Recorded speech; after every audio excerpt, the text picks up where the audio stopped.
Rattle Cage Podcast. I am Ryan, joined as always with Sterling. Glad to be back. Sterling, thanks for holding down the fort there last week. I gave it an attempt. Did you do any good at Talladega? I didn't. Or not Talladega, Daytona. I knew it was a super speedway.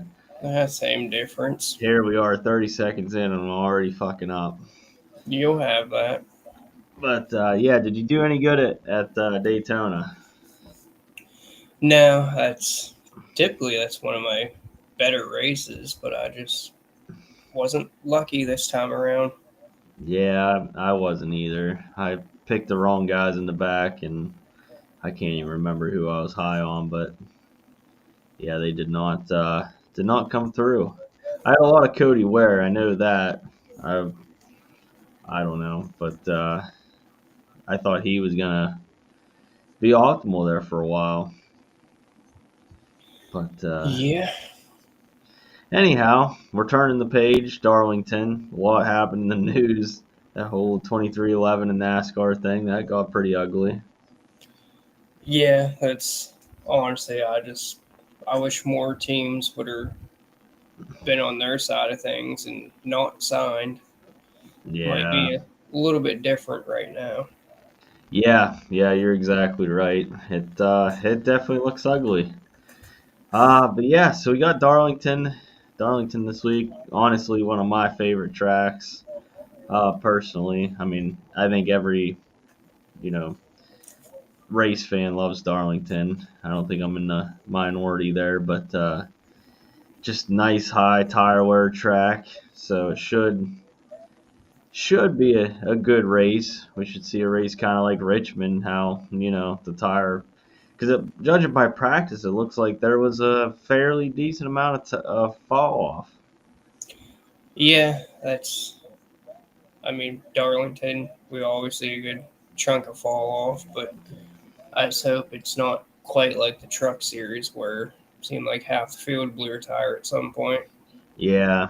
Judging by practice, I mean, we saw guys make like 40 lap runs, and to best of my knowledge, I don't think anybody blew a tire. So that's promising. And we are running this at night, not in the middle of the day. I think that's probably why the trucks. I'm gonna just assume I'm not a tire, engineer or anything, but I'm gonna assume that's probably why the tires blew. But Yeah, that's pretty much what I was assuming. yeah, but yeah. So we'll get into this. Before we get started, guys,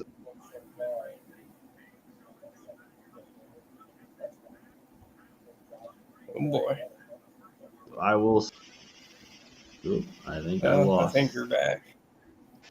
Oh, yep, we're back. But before we get started, guys, I will say if you guys could like, subscribe, comment, whatever you guys want to do.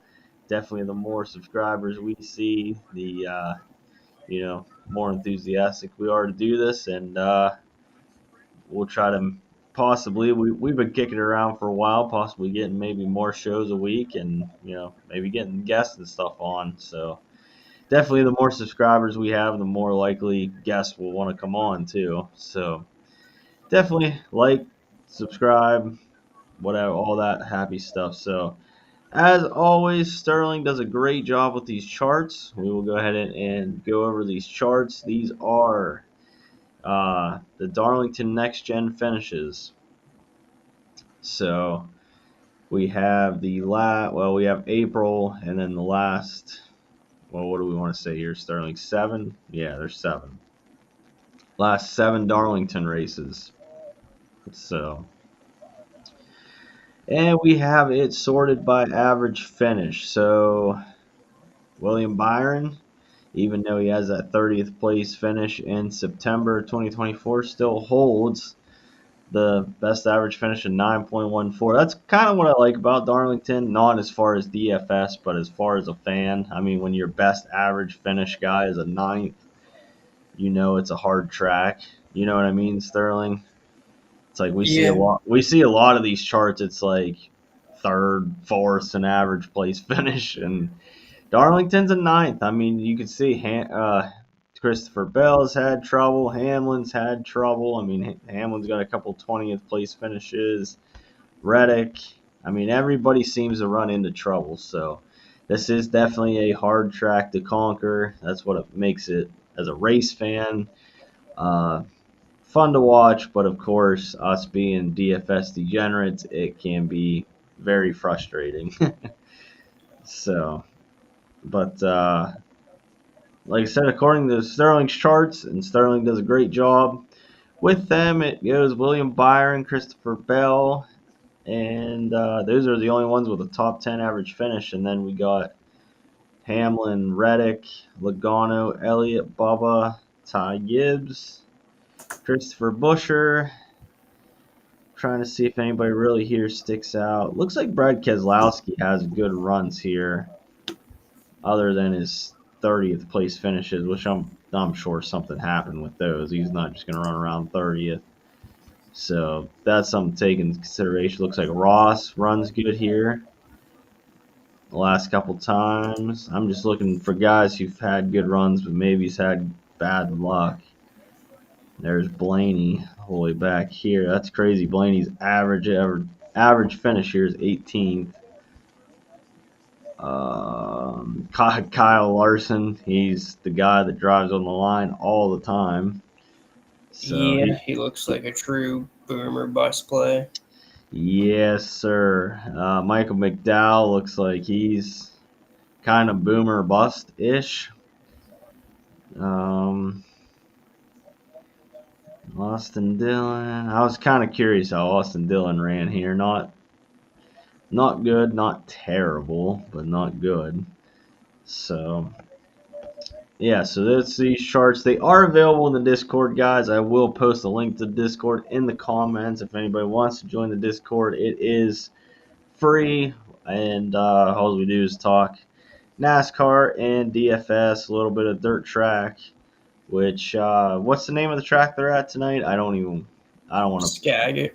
Yep, I didn't want to butcher the. I figured that's how you said it, but I am not very good at, or I am good at butchering words, so or names. So that, yeah, we do talk a little bit of dirt track racing, high limit, all that kind of stuff. So, but the next chart here, Darlington average, and this is running position. So this is where they were running, on the track at all times. So we got Byron, Reddick, Hamlin, Logano, which this is kind of interesting for Byron because Byron's average finish is, ninth or something, but he runs most of the time around top five-ish. So that's kind of making me lean like Byron here, kind of. I mean, we'll probably kind of get there. There's Blaney. Larson, his average running position. Hamlin, I'm trying to think who else could come into play tomorrow. Kyle Busch, Brad K, 14th. But anything stick out to you on this, Sterling? Not really. Other than Larson, his average finish has been far better than his actual finishes. Yeah, yeah.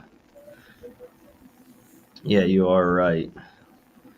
So this is the Darlington quality passes. So this is obviously how many passes each driver has made in the Darlington race.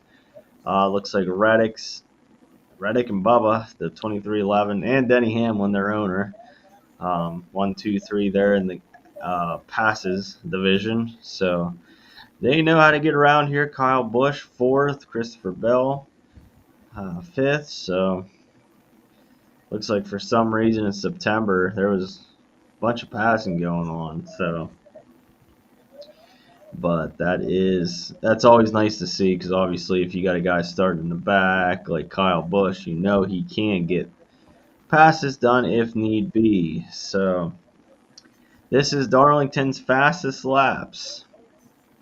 How many fast laps they've had in the race. Obviously, if you're picking a guy for DFS, you want him to have fastest laps. Not rocket science. But looks like William Byron takes the cake. Tyler Reddick, Denny Hamlin, Kyle Larson, Ross Chastain, Ryan Blaney. So Which Byron and Larson look to be the most consistent overall. yeah, yeah. Yeah, this is making me want to play me. I don't know. This is tough. Me and Sterling were talking about our who we're wanting to play pre-show, and it is tough. This is screaming one guy, but I think another guy is still kind of sneaky. So we got percentage of laps inside the top 15.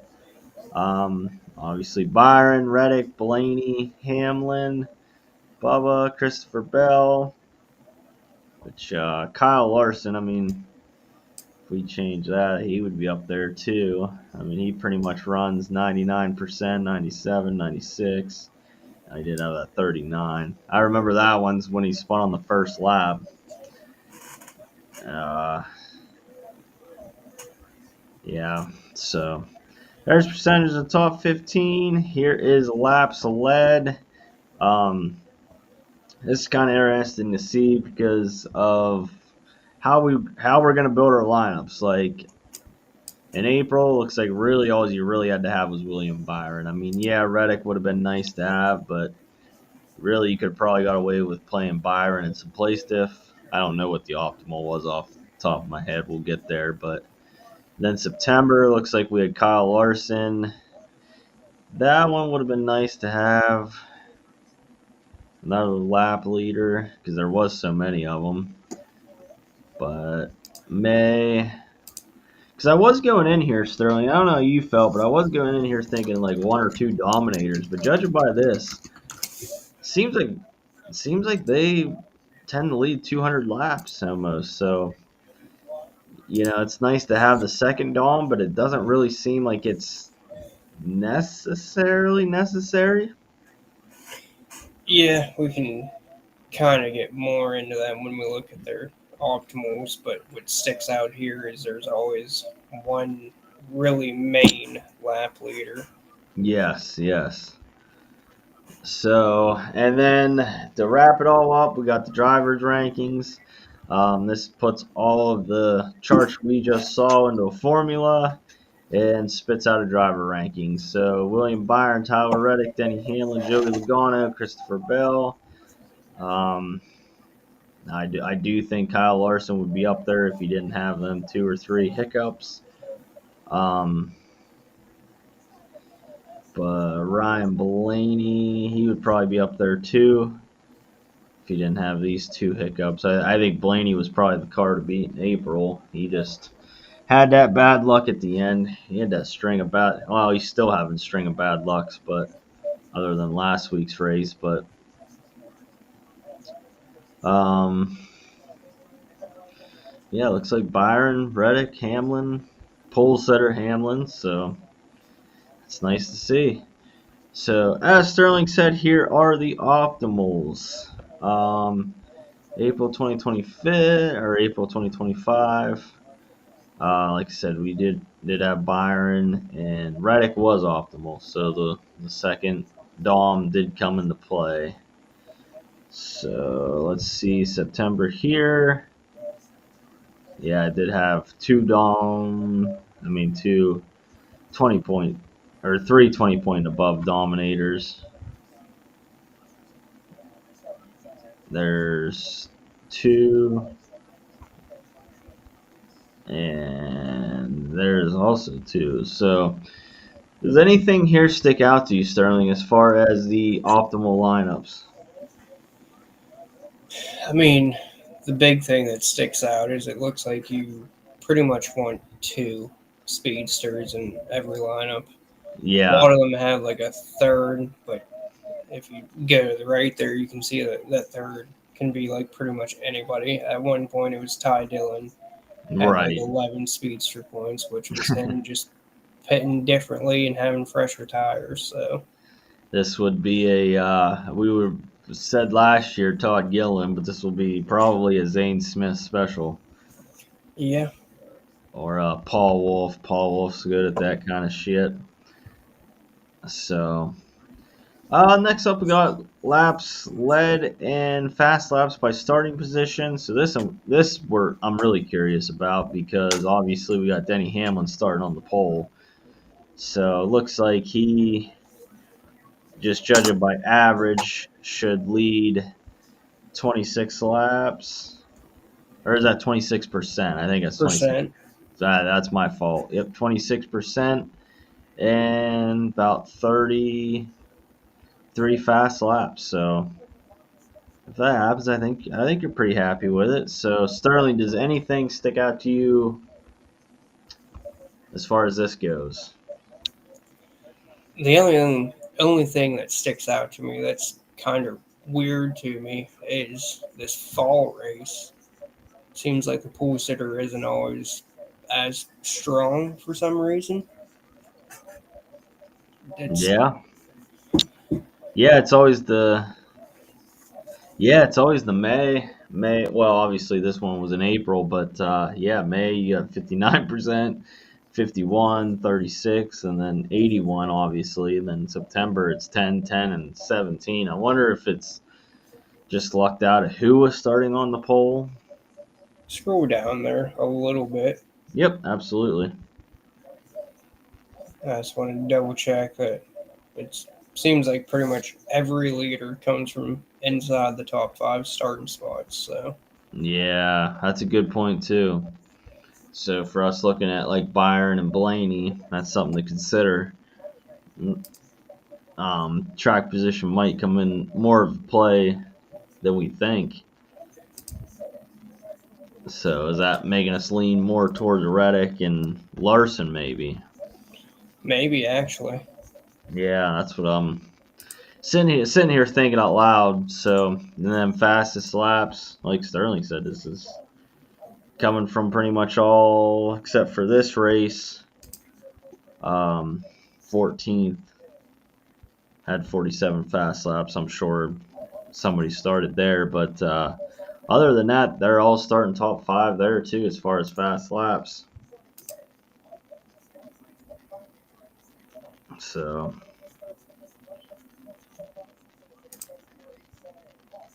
but all right, so let's go. This is by finishing position. Is there anything here you want to talk about? I don't know if there's really anything. Not really. No, No, I think the starting one is far more important. I couldn't agree more. And then team history, Hendrick, Gibbs, seems like it's kind of there. Yeah, Quick, it's pretty much a toss up between them guys. it really is. So without further ado, let's go over to Sterling's practice chart here.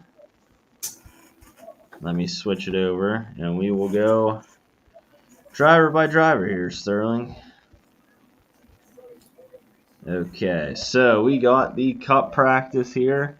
And correct me if I'm wrong, Sterling. This is how their best lap ranked with everybody else's. This is how their second best lap ranked with everybody else's. Am Yeah, I am I correct in saying that? Okay. there All right. is I a just second page here too. This can what's the also be sent to you in the Discord, but I was just going to say there's a second page that has the group separated. Yep. And we Group will A was significantly faster, so yeah. And we will go back and forth here if there's a driver in question, but we will go ahead and start with a driver by driver breakdown. So we got one guy in the 11K range, Sterling, Mr. Denny Hamlin. I'm just gonna start off by saying I think I'm probably gonna lock him in. I think he'll be in just about every lineup. Am I crazy saying that, or is that how you're thinking? no, that's pretty much spot on what I'm thinking. But it is kind of weird that he came out and was this fast because in practice he was not happy with that car. He was on the radio bitching about it was just tight, plowing. It just didn't want to turn at all. Then he came out in qualifying and he was actually a little bit loose in qualifying. So Hmm. I feel like that car is very close to being unbeatable, really. So Yeah, I mean he's gonna have that number one pit stall. I don't know off the top of my head how, or am I wrong in saying he's got the pit stall? Is there something as far as being an open team that he doesn't get to pick his pit stall? he's not an open team. His team, Oh yeah. I'm sorry. There's my second fuck up of the day. Okay. But anyway, okay. So Hamlin will have that number one pit stall. Um, Now this is one thing that I'm gonna assume Sterling, and this is me assuming. I'm gonna assume Gabe Hart probably isn't working with Ty Gibbs anymore. I mean, there's no point now. Like No, it's exactly. playoff time, he's not in there, so Yeah, that's what I'm. That's like I said. That's me assuming nobody's came out and said that. But so I would almost assume that like I think Denny and Briscoe and um, Christopher Bell well, probably get a little bit of a bump. I would say because I would say Gabe Hart probably goes back to kind of working with all of them versus just working with Ty Gibbs. yeah, and it seems like, I mean, there's absolutely nothing to back this up, but it seems like maybe Gabe Hart was going car to car to car, like somewhat a quarter of the regular season, because we've seen Bell come out, was really good. Then it was Hamlin. Then it kind of turned into Briscoe. And Yeah, then they transferred over full focus on Gibbs, and Gibbs just, I, I don't know if he has it, but we'll leave that for another day. yeah. That's a whole nother that would be a topic for our other podcast or show if we ever did another weekly show. But um, another thing I wanted to touch on as far as Briscoe, if you didn't get a chance to listen, Dale Jr. had him on this week. I personally didn't listen to the whole episode. I just listened to he puts out an episode called the Dirty 30 where it basically takes all of his shows and puts it into a half-hour show of like the highlights. It was an interesting listen because Briscoe said like the Gibbs cars are head and shoulder, even though these are like spec cars. The Gibbs cars are head and shoulders above Stewart Haas. He said that there was corners where he would have to lift and like on brand new tires, and he can run full throttle on 40 lap old tires and the Gibbs cars. So that to me was kind of interesting. Yeah, definitely is. I mean, it's something that we kind of already assumed, but not necessarily to that extent. So to Yeah, have him come out and say that is cool to yeah, hear, I guess, and also just kind of a little extra confidence booster in what we were thinking. yeah, exactly. So like I said, anybody watching slash listening hasn't got a chance to check that out. Like I said, I didn't listen to the full episode. There is a full episode. It's like an hour and some that just Briscoe interview, but I just listened to the half hour recap, and I thought the whole thing was interesting. Briscoe coming up from, I don't want to say nothing, but he definitely worked his way to the top, in my opinion. So Yeah, that's our small town Indiana boy from wingless sprint racing. So, yeah, I'm going to be a fan no matter what. yeah, exactly. So we won't get too off topic. 10K range. We got William Byron, Kyle Larson, Ryan Blaney, Christopher Bell, and yeah, that's it. But this is the range is going to get tricky, Sterling, because we're gonna. Me personally, I'm locking in Hamlin. So like my gut tells me like Byron should be my favorite, but I think it's like one of those where you pick Byron, you pick some of Byron, you pick some of Blaney, you pick a little bit of Larson, and like you just do Hamlin and one of them, and then maybe a couple lineups where you shove two of them in. I think it's going to be hard to shove three guys 10K or above, but it's one of those. It's hard to say who it is. Yeah, I feel like we start off with Hamlin. And then you kind of group Blaney and Byron together and play one of them with Everham in the lineup. I Yep. do definitely want to have some that have all three. I haven't Yeah. built a whole lot to know how durable or how confident I am in having that. I believe it leaves you with like 6,000 per Yeah, the. it was Yeah. just over 6,000, so it's tough. Yeah. It But is tough. if you look at practice here, Blaney looked like he was definitely better than Byron, but Byron wasn't slow either. Yeah. But I think if I had to choose one of them, basing off of practice, man, it's honestly tough. But I think I just take the 500 savings and go to Blaney.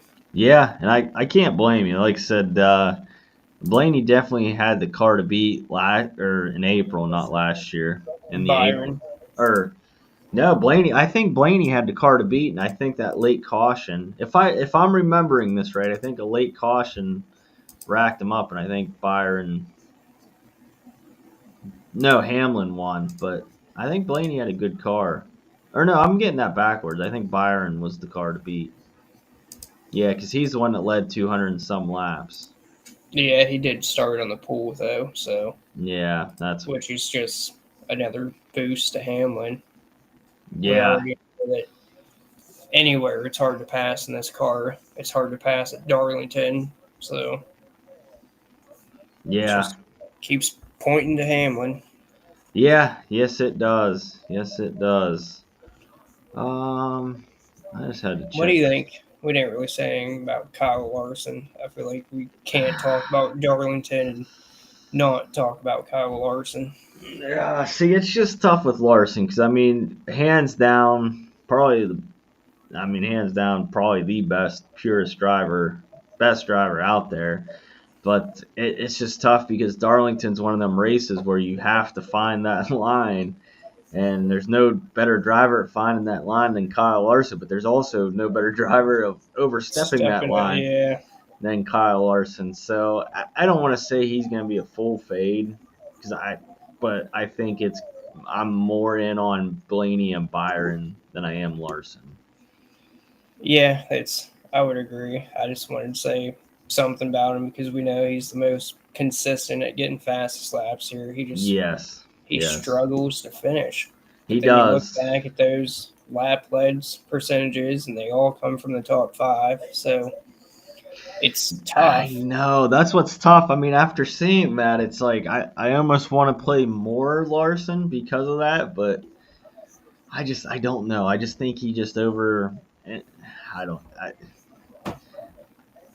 I think he just We're on the same page. yeah. We had to Yep. say something about him, but Yeah. for Now, me, would you rank him over Christopher Bell? that one's tough. Yeah. See, that's where I'm at too. I think I would have him over Bell. I think for me it would be Byron and Blaney are probably going to be a split. I mean, I'll probably have roughly around the same ownership on each of them, and then it'll probably be Larson and Bell. Yeah, that's probably where I would go on that. Be Hamlin, Blaney, Byron, Larson, Bell. Okay. Yep. Yep. We're about in agreement then. So we'll go down to the 9K range here, Sterling. We've got Tyler Reddick, Chase Elliott, Chase Briscoe, and Joey Logano. I would probably rank, Reddick or lump Reddick up with the 10K guys here, like the Larson and Bell.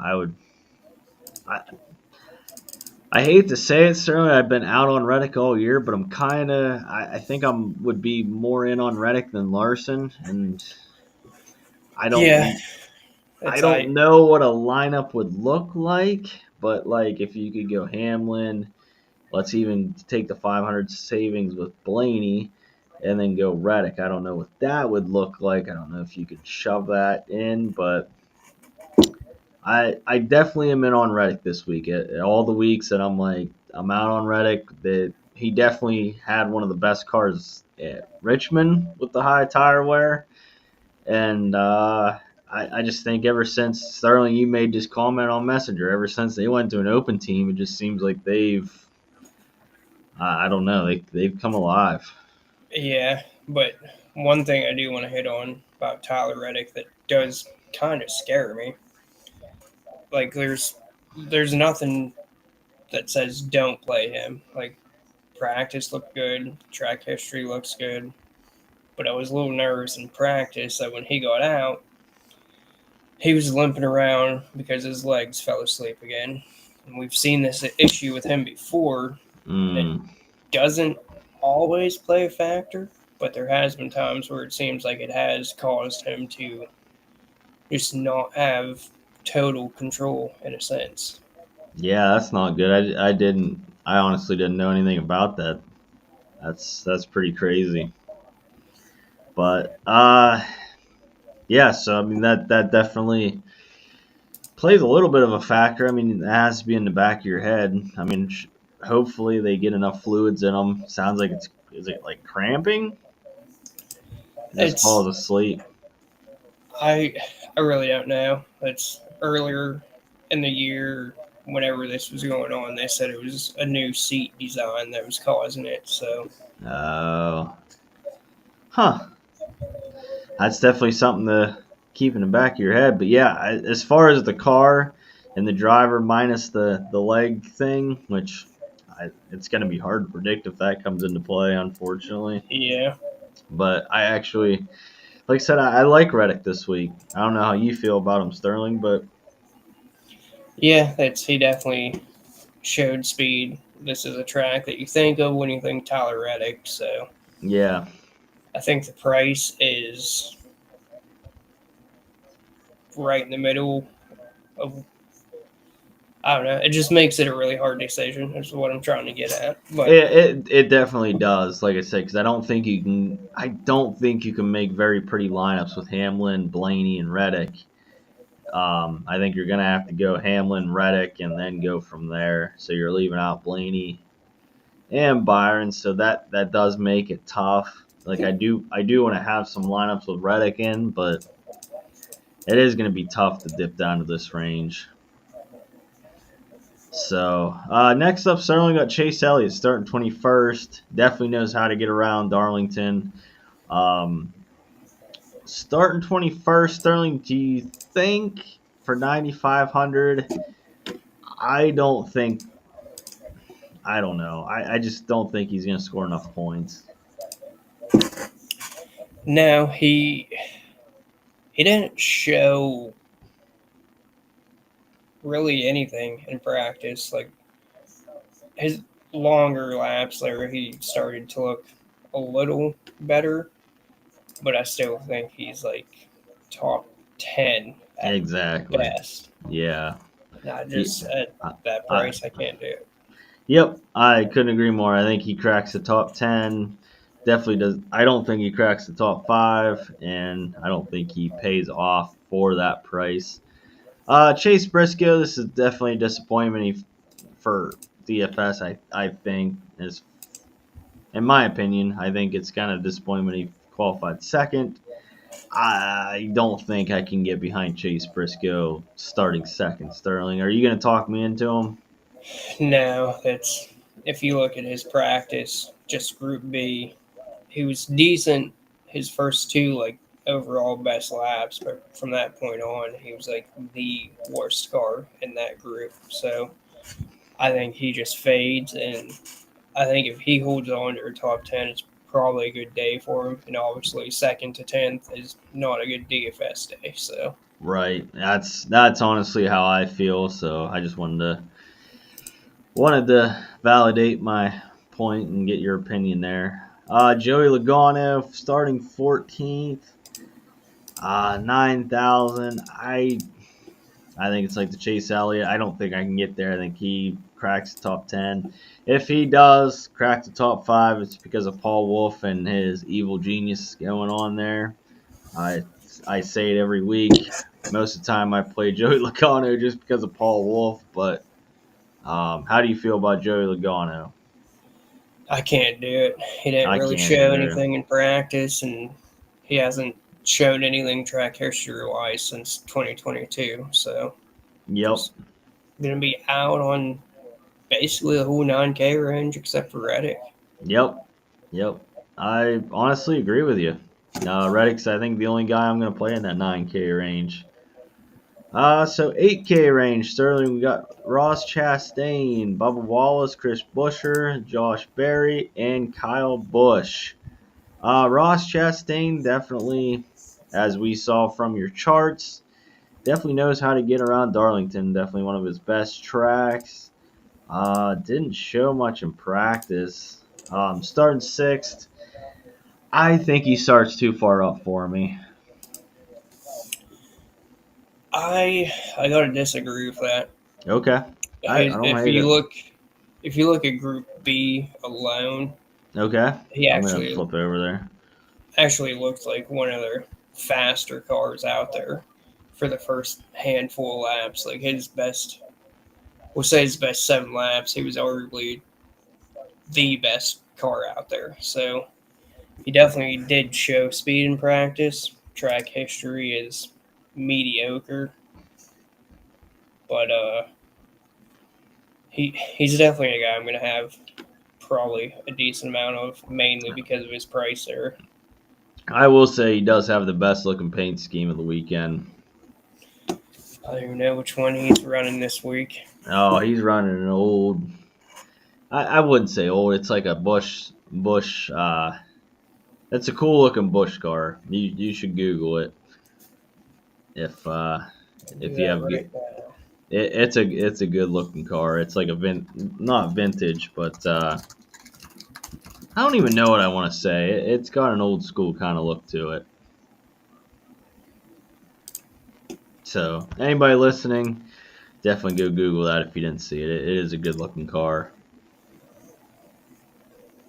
So next up, Sterling, I'll just talk while you're looking that up. Bubba Wallace starting eighth, 8,500. Um, Let me look at how he did him. I am kind of curious about these group practices now. Definitely looked good in practice. I was just kind of curious because of Reddick. Um, Obviously always doing here. Is Bubba a guy you're in on? I I think you kind of have to be. That's what I was kind of thinking. I was like, man, I think I'm in on him, but I think it's kind of. I just wanted to make sure I wasn't crazy. He was actually overall the fastest in Group B. He didn't Okay. really lose speed.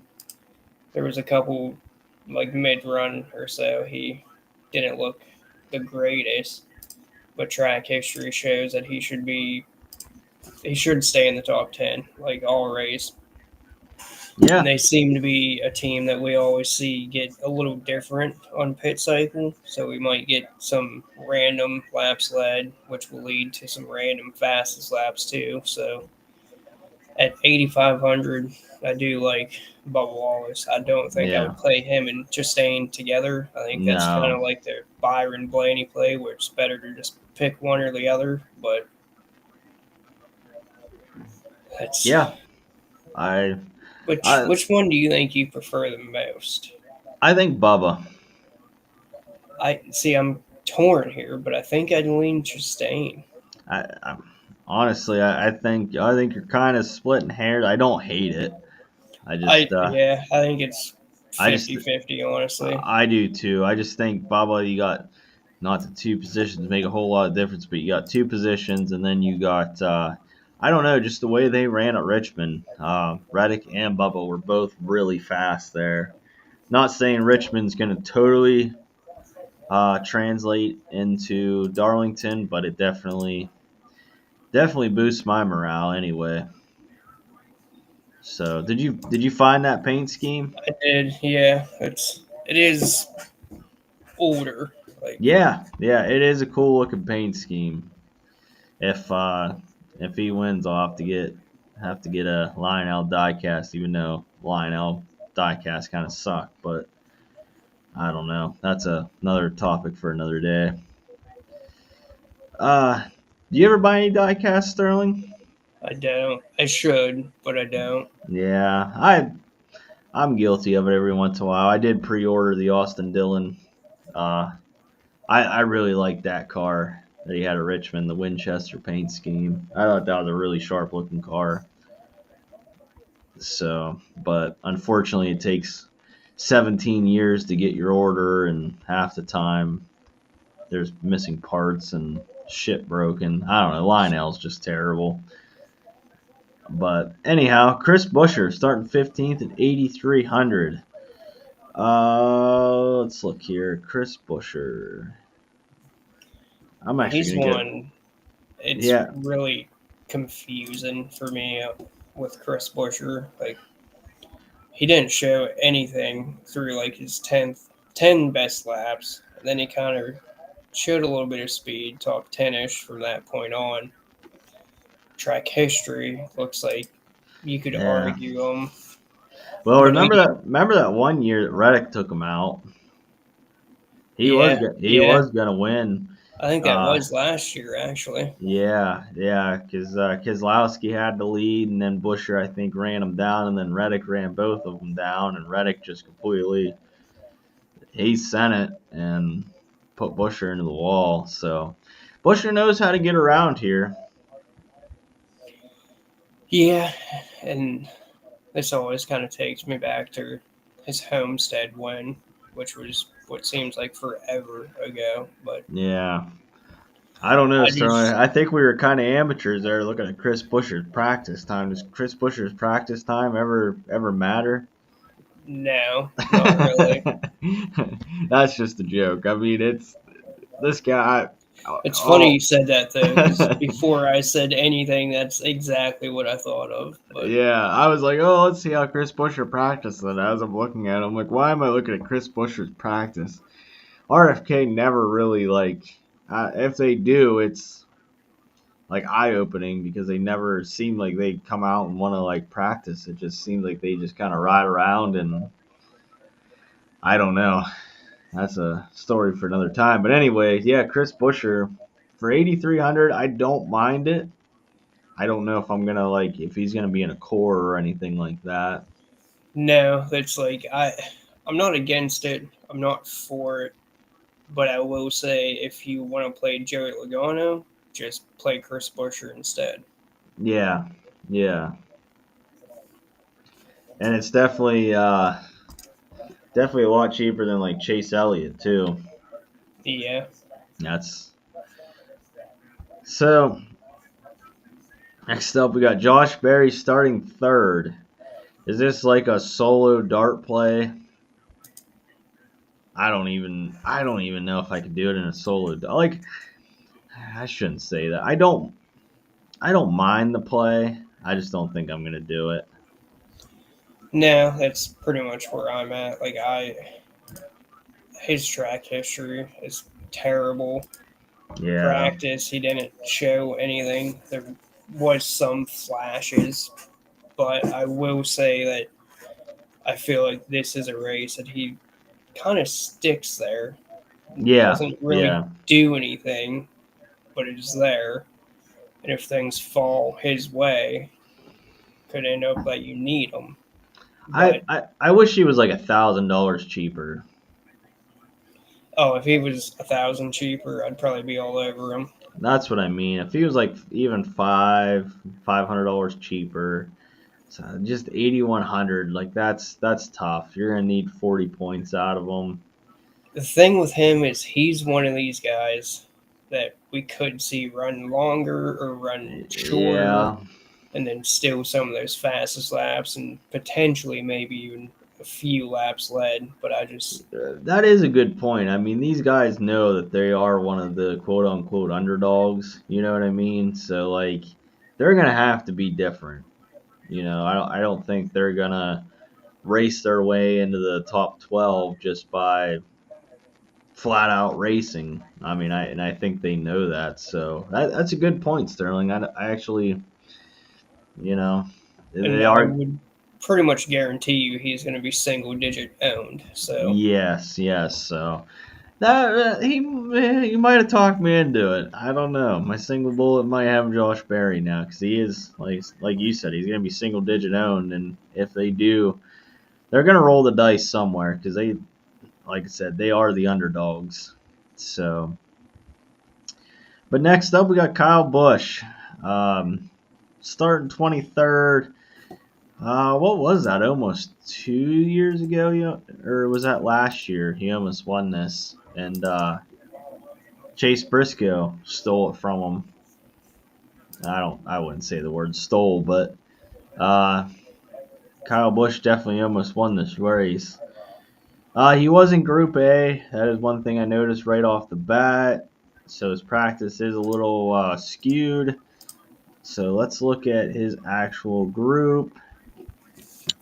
See, looking at his actual group kind of scares me because wasn't really anybody in that, and he was still like for the most part Oh an yeah, eighth just to 10th place car. yeah, that's not good. But then you look Now at his track history, and it's there even with RCR. So it is. I mean, this is just me thinking. Does RCR really care about Kyle Busch at this moment? I mean, they got him for a couple more years, but I see what Well, you're saying. They I got Austin mean, Dillon in the playoffs. yeah, So that's where I was going with that. They got Austin Dillon in the playoffs. I'm not saying that they're like, putting Kyle Busch in a junkyard car or anything like that, but I just I would think that they're probably putting all their resources right now into Austin Dillon, right, wrong, or indifferent. So yeah, I mean that's how it should be. But yeah, exactly, and like kind of like how we were talking about with Ty Gibbs. I don't want to assume, but I'm gonna assume. So for that, I think I'm with you, Sterling. I think just judging by the practice, the track history is there, but I don't know, just the way Kyle Busch has been this year, and now that he's knocked out of the playoffs, I think I'm out. that's I think the only thing I have to say to argue for him is I think between him, Bowman, and Keselowski, he's going to be the lowest owned. Yep. I don't think he's going to be low owned, but the lowest of those three. Yep. And honestly, I couldn't agree more. That would be the only argument for playing him. But yeah, I think with the whole Dillon thing and just the way he's been running, he's probably, now that he's not in the playoffs, is he really giving it 100%? Like I don't know. So next up, we got Alex Bowman. Well, we got 7K range. I'll go ahead and say all those. Alex Bowman, Brad Keselowski, Austin Cindric, Carson Hocevar, Ryan Preece, and Eric Jones. So starts off with Alex Bowman, starting 29th. Is he like just lock him and forget it? I I actually think he's bad chalk this week. His track Okay. history is just not great. His His practice practice, was not good. no, and this isn't really a track. I mean, there's not many No. tracks I do think of when I think Alex Bowman, but this definitely isn't one of them. His starting position, his price, he's in the playoffs. People are going to want to play him starting back there. I I think I'm just going to fade him. Okay. To be honest, I think this next guy, I think I'm locking it. I think I'm locking in Brad Keselowski. Obviously he knows how to get around Darlington. He's won here before. Starting 32nd, he had actually a really fast practice, I believe. Was he in Group A? Yeah, he was, but Yeah, I think he had but like you said, Sterling, there wasn't a whole lot of like quote unquote competition here. But I don't know, he got out of his car, and I believe he said he really liked it. So what scares me though is his best lap was one of the slowest, and he was in the fastest group. okay. But if you look at his track history, this is like, in a sense, his playground. Yeah, yeah.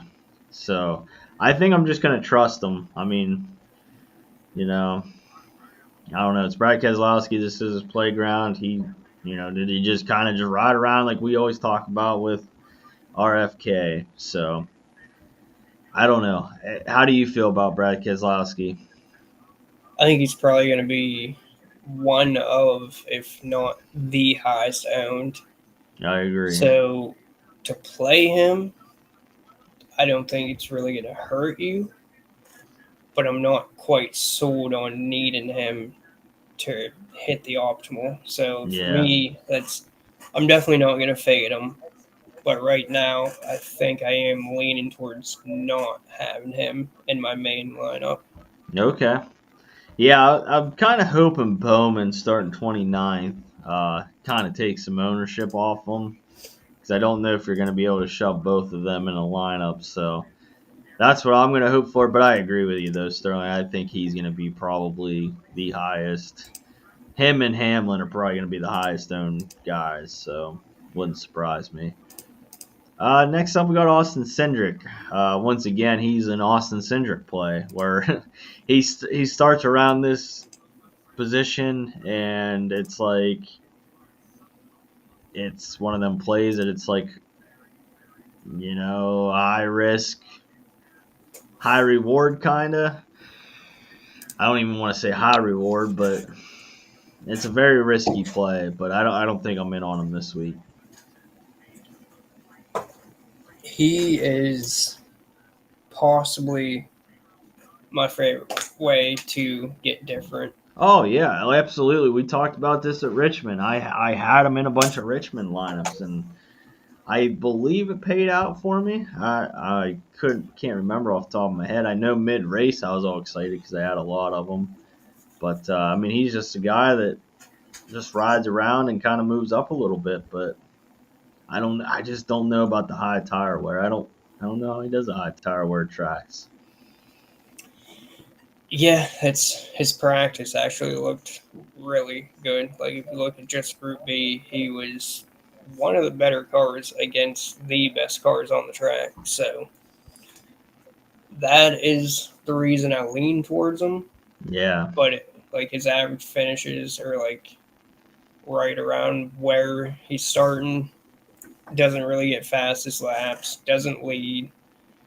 Doesn't really even stay in the top 15. So it's hard to want to play him, but I'm just going to try to trust the practice and go with the fact that I think he's a great way to be different. Not yeah. someone I want to go super overweight on, but I do like the idea of being a little over the field on Austin Cindric.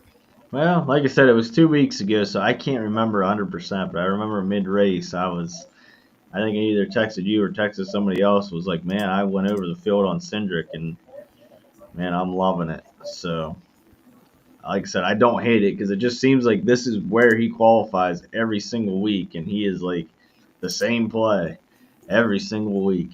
So I don't hate it. Uh Next up we got a couple place differential guys: Carson Hosfar and Ryan Priest. Carson starting 26th, Priest starting 27th. Both in Group A.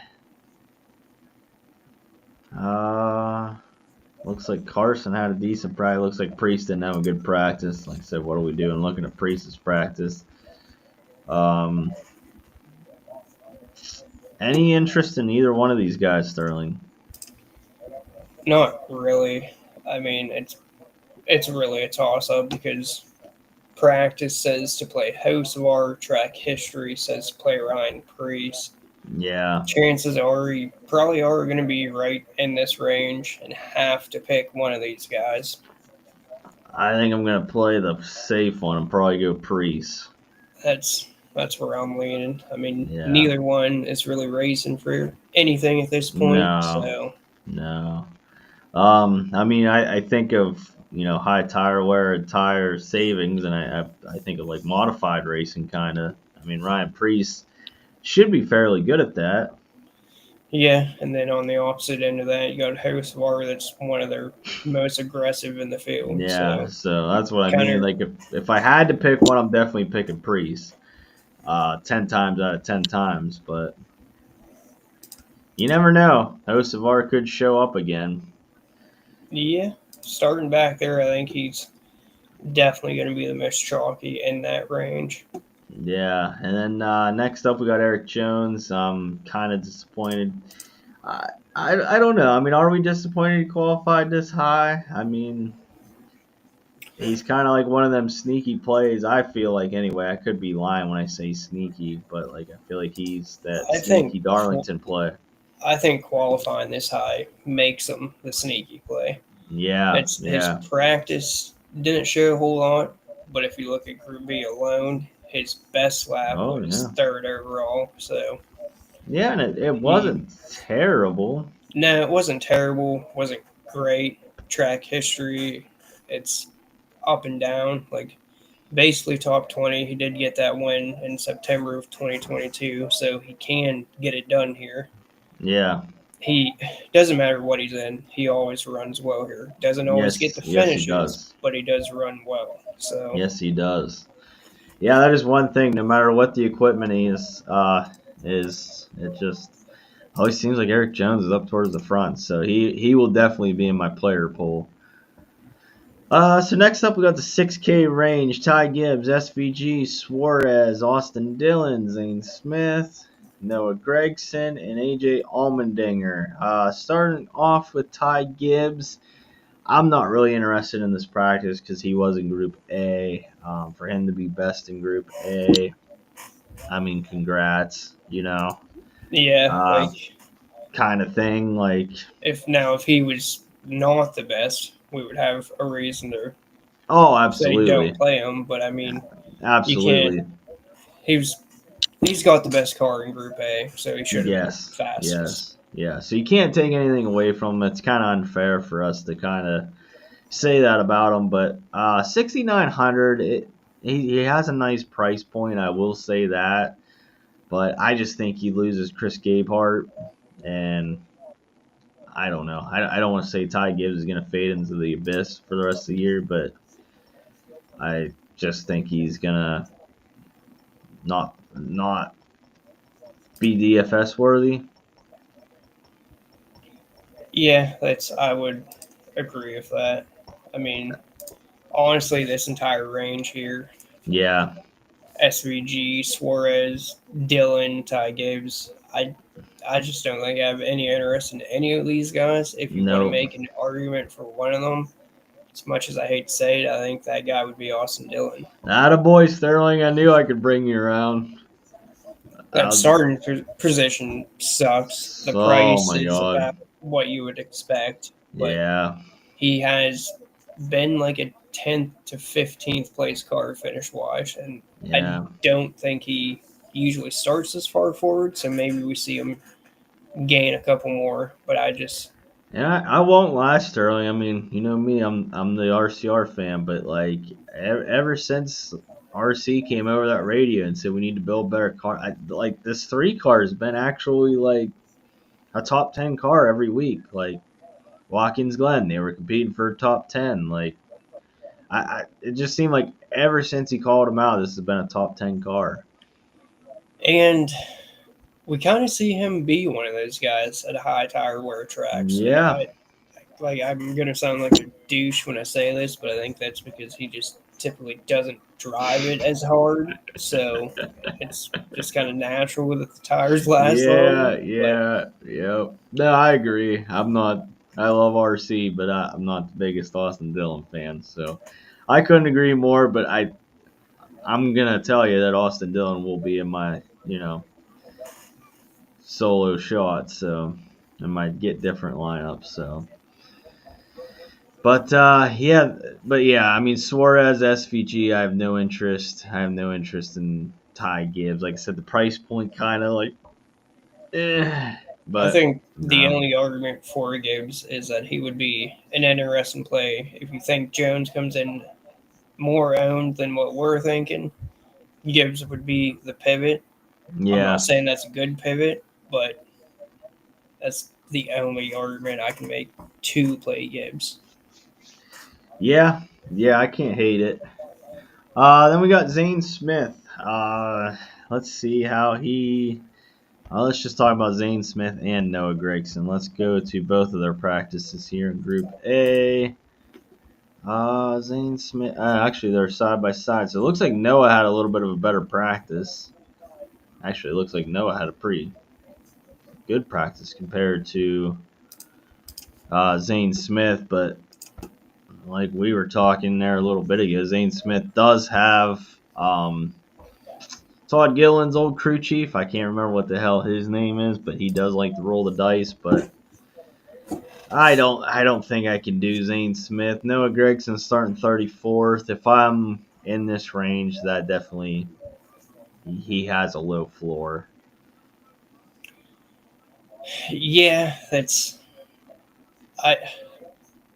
I think I'm the other way on that. I think I'd go Zane over Gregson, but at the same time, I honestly just Yeah, kind of want to avoid this team in general. Like, being that they're an open team, they don't really know what's yeah, going to happen. They're just kind of, at this point, play the rest of the season as safe as you can. Like, yeah, save as much money as you can because you don't know what's going to happen. yeah. I definitely don't hate that. Do we want to just talk punts? I mean, we don't have to go driver by driver down here. Do we want to talk about our favorite punt, or I mean, Uh, on I mean, Dinger and McDowell, I think, basically the same play. I don't really yeah, care for either one. If I had to lean, I'd probably lean Dinger. But other than that, everyone else down here, they're basically all the same play. now what about Justin Haley? Because I mean, he definitely had a good practice. Now he was in Group A. He is starting 13th, but seems like that team's kind of ever since he was talking about getting replaced by Corey Heim. Seems like there's been a fire lit under him. He's tough because his finishes here are literally boomer bust, like 24th, Yeah, 27th, yeah, 9th, 24th, 8th, 19th, and a third. So, like, he's really been basically 50-50. And I, I'd like to use the argument that a lot of cars are going to be a lap down at the end of stage one. Well, we know it's hard to pass here, and it's yeah. hard to even make these guys go a lap down. So we could only see 10, 12 cars lapped, and I don't like that's not a big cushion for Haley. Yeah, It's he's a yeah. 50-50 guy. If It's you want to tough. play it, It's I'm not tough. going to talk you out of it. But Uh, Boy, what has happened to Stenhouse? It just seems like he's just always qualifies in the 30s, and he always finishes in the 30s. He had that good run to start the year, and who do you have that run in with? Oh, Hocevar. Yeah, ever since yeah, his run in with Hocevar, it just seems like he's just went downhill. I feel like he's going to be the highest owned down in this Yeah, range. yeah. So I think I you just kind of bank on him fucking up at some point. So let's say we are down in this range, Sterling. Do we just go with our old buddy Ty Dillon? 100%. But Yeah, Ty I Dillon is hands down my favorite in this range. that's what I was gonna say. Yeah, I think if I'm down in this range, I think I'm clicking Ty Dillon. Can you Um, sort that by or start position? I can't. I'm just gonna do it on mine real quick. On which one, the group or the overall? Overall, just Okay. trying to. Yeah, I my damn Excel expired. I just wanted to see who was starting around him. So I was go from 28th back. It's Gillen, Bowman, Nemechek, Ty, Kozlowski, Herbst, Gregson, Stenhouse, Cody Ware, Krause Hill. Not playing Ware, Krause, or Hill.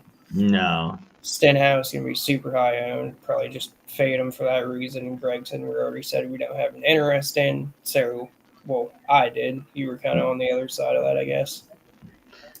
Yeah, I mean, he has a low floor. I don't think he's gonna win you $1 million or anything like that, but I think if you had to play him, but What about Riley Herbst? You got any interest in him?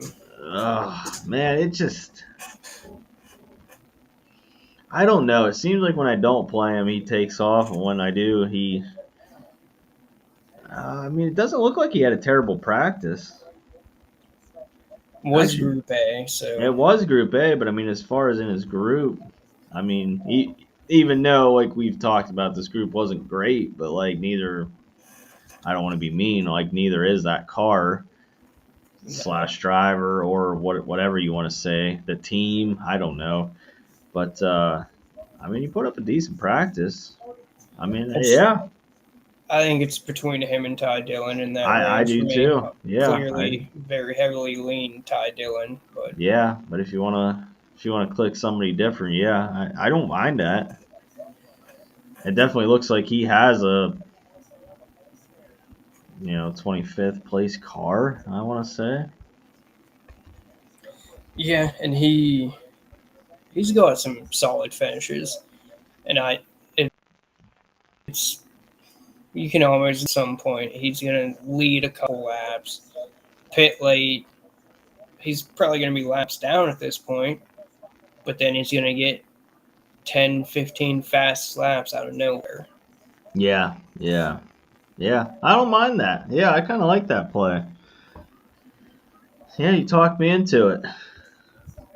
So, all right, Sterling. Well, we went driver by driver. Um, yeah, we broke that down. At the end of the day, it's going to be a tough one. I mean, it is Darlington. We knew it coming in. But yeah, I think I'm staying with my whole thing of locking Hamlin, then going with a Byron or Blaney, and then I think I'm going Keselowski. Um, and then just kind of going from there. Like you said, Bubba or Ross, we go between them, and then I like the Eric Jones play. I'm just kind of looking here. And we're probably gonna have to punt with Ty Dillon or something like that. Yeah, So let's start with Hamlin. Find that second dome. I don't have a yeah, lead. My gut I, tells me Blaney, but that second guy's tough.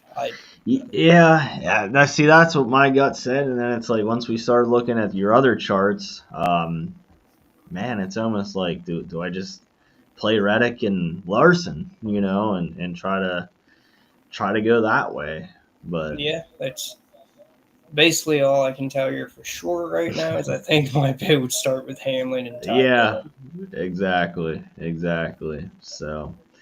But anyway, guys, definitely like I said, get in that Discord, and definitely like, share, subscribe, tell your friends. If there's something you want to see more of, less of, whatever, definitely comment, reach out to us. We'll try to get better every week. We know we're not the best, maybe talkers or whatnot, but we're trying to get better as it goes on. But other than that, guys, what's it start at 7 o'clock tomorrow? So we got a whole day ahead Walk of is us. 6:03. I just looked. Oh, 6:03. Okay, so yeah, unfortunately, it's a. I don't want to say unfortunately. Just sucks to go through all day Sunday waiting for it. So Yeah, I got lot of time to fuck them lineups up. exactly. When this happens, I always overthink shit. But other than that, guys, let's win some money. If you guys win anything, definitely let us know. We definitely like to see that. And we'll see you next week at, is it Gateway? It is. It is. It is Gateway.